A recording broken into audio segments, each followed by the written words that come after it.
বিশ্বের সবচেয়ে শক্তিশালী সামরিক জোট হিসেবে পরিচিত ন্যাটো, আন্তর্জাতিক নিরাপত্তা ও সহযোগিতার উপর গড়ে ওঠা এই জোট এবার $700 মিলিয়ন স্টিঙ্গার বিমান বিধ্বংসী ক্ষেপণাস্ত্রের অর্ডার দিয়েছে। যুক্তরাষ্ট্রের নেতৃত্বাধীন এই জোটটি বেশ কয়েকটি সদস্য রাষ্ট্রের নামে এই অর্ডার দিয়েছে। 9 জুলাই মঙ্গলবার ন্যাটোর মহাসচিব জেন্স স্টলটেনবার্গ এই তথ্য জানিয়েছেন। ব্রিটিশ বার্তা সংস্থা রয়টার্স এই খবরটি প্রকাশ করেছে। ন্যাটোর জোটের 75 বছর পূর্ণ হয়েছে কয়েক মাস আগেই। 9 জুলাই মঙ্গলবার জোটটির বার্ষিক শীর্ষ সম্মেলন শুরু হয়।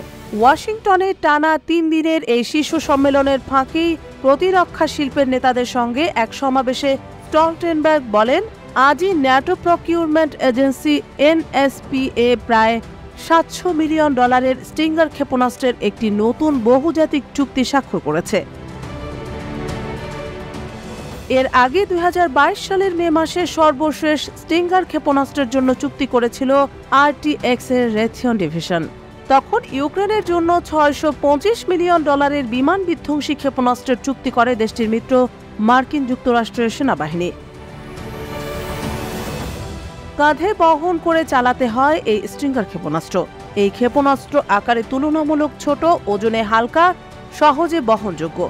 হেলিকপ্টার, যুদ্ধবিমান, মনুষ্যবিহীন বিমান বা ড্রোন, এমনকি ক্রুজ ক্ষেপণাস্ত্র সহজে ধ্বংস করতে এটি বেশ কার্যকর। ইউক্রেনে এর ব্যাপক চাহিদা রয়েছে। এটি ব্যবহার করে যুদ্ধক্ষেত্রে ইউক্রেনীয় সেনারা সফলভাবে আকাশপথে রাশিয়ার বেশ কিছু আক্রমণ প্রতিহত করেছে। প্রতিবেশী ইউরোপীয় দেশগুলো আশঙ্কা করছে এই ক্ষেপণাস্ত্র তাদের রুশ বাহিনীকে পরাজিত করার ক্ষেত্রে প্রয়োজন হতে পারে। RTX এর এক মুখপাত্র রয়টার্সকে জানিয়েছেন, স্টিঙ্গারের জন্য ন্যাটোর এই অর্ডার সরবরাহ করতে 2029 সাল পর্যন্ত এর উৎপাদন অব্যাহত থাকবে। এদিকে ইউক্রেনকে অতিরিক্ত বিমান প্রতিরক্ষা ব্যবস্থা দেওয়ার ঘোষণা দিয়েছে যুক্তরাষ্ট্র ও তার মিত্ররা। দেশটিকে প্যাট্রিয়ট ক্ষেপণাস্ত্রের ব্যাটারি এবং প্যাট্রিয়টের উৎপাদন সহ 5টি অতিরিক্ত বিমান প্রতিরক্ষা ব্যবস্থা সরবরাহ করবে তারা। চলমান ন্যাটো সম্মেলনের সময়ই একটি যৌথ বিবৃতিতে এই তথ্য জানিয়েছেন দেশগুলোর নেতারা।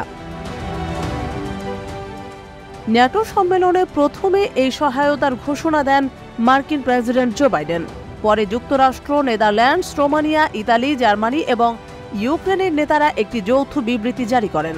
আগামী মাসগুলোতে ইউক্রেনকে কয়েক ডজন কৌশলগত বিমান প্রতিরক্ষা ব্যবস্থা সরবরাহ করতে চায় তারা।